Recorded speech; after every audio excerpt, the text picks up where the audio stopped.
आज की पौराणिक कहानी है नहुष कुल में उत्पन्न चंद्रवंश के 5वें राजा ययाति की। ययाति चंद्रवंशी राजा थे। वे राजा नहुष के 6 पुत्रों याति, ययाति, शयाति, अयाति, व्याति तथा कृति में से एक थे। ययाति की कथा महाभारत के आदि पर्व में, भागवत पुराण में और मत्स्य पुराण में आती है। एक बार की बात है कि दैत्यराज वृषपर्वा की पुत्री शर्मिष्ठा और गुरु शुक्राचार्य की पुत्री देवयानी अपनी सखियों के साथ अपने उद्यान में घूम रही थी। शर्मिष्ठा अति सुंदर राजपुत्री थी तथा देवयानी असुरों के महागुरु शुक्राचार्य की पुत्री थी। दोनों एक दूसरे से सुंदरता के मामले में कम नहीं थे। वे सबके सब उस उद्यान में एक जलाशय में अपने अपने वस्त्र उतारकर स्नान करने लगी। उसी समय भगवान शंकर पार्वती माता के साथ उधर से निकले। भगवान शंकर को आते देख वे सभी कन्याएं लज्जावश बाहर निकलकर दौड़कर अपने अपने वस्त्र पहनने लगी। शीघ्रता से शर्मिष्ठा ने भूलवश देवयानी के वस्त्र पहन लिए। इस पर देवयानी अति क्रोधित हुई और बोली, अरे शर्मिष्ठा, एक असुर पुत्री होकर तूने ब्राह्मण कन्या का वस्त्र धारण करने का साहस किया। तूने मेरे वस्त्र धारण करके मेरा अपमान किया है। देवयानी के अपशब्दों को सुनकर शर्मिष्ठा अपने अपमान से तिलमिला गई और देवयानी के वस्त्र छीनकर उसे एक कुएं में ढकेल दिया।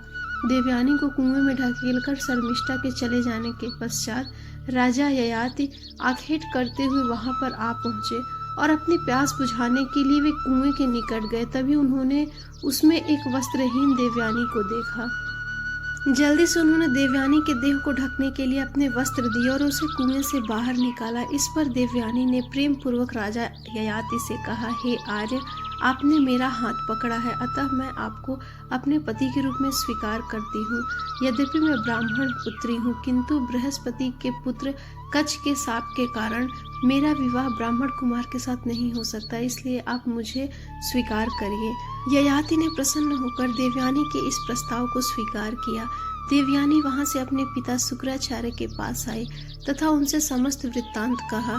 शर्मिष्ठा के किए हुए कर्म पर शुक्राचार्य को अत्यंत क्रोध आया और वे दैत्यों से विमुख हो गए। इस पर दैत्यराज वृषपर्वा अपने गुरुदेव के पास आकर उनको अनेक प्रकार से मनाने लगे। बड़ी मुश्किल से शुक्राचार्य का क्रोध शांत हुआ और वे बोले, दैत्यराज, मैं आपसे किसी प्रकार रुष्ट नहीं हूँ। यदि मेरी पुत्री देवयानी प्रसन्न है तो मैं आपसे रुष्ट नहीं हूँ। यदि तुम उसे प्रसन्न कर सको तो मैं तुम्हारा पुनः साथ देने के लिए तैयार हूँ। वृषपर्वा ने देवयानी को प्रसन्न करने के लिए उससे कहा कि हे बेटी, तुम जो भी मांगोगी मैं तुम्हें प्रदान करूंगा। देवयानी बोली, दैत्यराज, मुझे आपकी पुत्री शर्मिष्ठा दासी के रूप में चाहिए। अपने परिवार पर आए संकट को टालने के लिए शर्मिष्ठा ने देवयानी की दासी बनना स्वीकार कर लिया। शुक्राचार्य ने अपनी पुत्री देवयानी का विवाह राजा ययाति के साथ कर दिया। शर्मिष्ठा भी देवयानी के साथ उसकी दासी के रूप में उसके भवन आ गई। देवयानी के पुत्रवती होने पर शर्मिष्ठा ने भी पुत्र की कामना से राजा ययाति से प्रणय निवेदन किया, जिसे ययाति ने स्वीकार कर लिया। राजा ययाति के देवयानी से 2 पुत्र यदु तथा तुर्वशु और शर्मिष्ठा से 3 पुत्र द्रुह्यु, अनु तथा पुरु हुए। बाद में जब देवयानी को ययाति और शर्मिष्ठा के संबंध के विषय में पता चला तो वह क्रोधित होकर अपने पिता के पास चली गई। शुक्राचार्य ने राजा ययाति को बुलाकर कहा, रे ययाति, तू स्त्री लंपट है, इसलिए मैं तुझे शाप देता हूँ, तू तत्काल वृद्धावस्था को प्राप्त हो जा। उनके शाप से भयभीत हो राजा ययाति गिड़गिड़ाते हुए बोले, हे दैत्य गुरु, मेरे इस शाप से आपकी पुत्री का भी अहित है। मैं वृद्धावस्था को प्राप्त हो जाऊंगा तो आपकी पुत्री का क्या होगा? इस शाप के कारण आपका और मेरा और आपकी पुत्री का सबका ही अहित है। तब कुछ विचार कर शुक्राचार्य जी ने कहा, अच्छा, यदि कोई तुझे प्रसन्नता पूर्वक अपनी यौवन अवस्था दे दे तो तू उसके साथ अपनी वृद्धावस्था को बदल सकता है। इसके पश्चात राजा ययाति ने अपने 5 पुत्रों से उनके यौवन अवस्था को प्राप्त करने की भीख मांगी। ययाति ने अपनी वृद्धावस्था अपने पुत्रों को देकर उनका यौवन प्राप्त करना चाहा, पर पुरु को छोड़कर कोई भी पुत्र इस पर सहमत नहीं हुआ।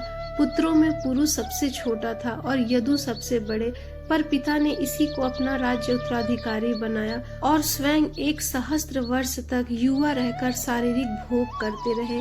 1000 वर्ष बाद पुरु को बुलाकर ययाति ने कहा, इतने दिनों तक सुख भोगने पर भी मुझे तृप्ति नहीं हुई, तुम अपना यौवन लो, अब मैं वानप्रस्थ आश्रम में रहकर तपस्या करूंगा। फिर घोर तपस्या करके ययाति स्वर्ग पहुंचे, परंतु थोड़े ही दिनों बाद इंद्र के शाप से स्वर्ग भ्रष्ट भी हो गए। अंतरिक्ष पथ से पृथ्वी को लौटते समय इन्हें अपने दौहित्र अष्टशिवी आदि मिले और इनकी विपत्ति देखकर सभी ने अपने अपने पुण्य के बल पर इन्हें फिर स्वर्ग लौटा दिया। इन लोगों की सहायता से ही ययाति को अंत में मुक्ति प्राप्त हुई।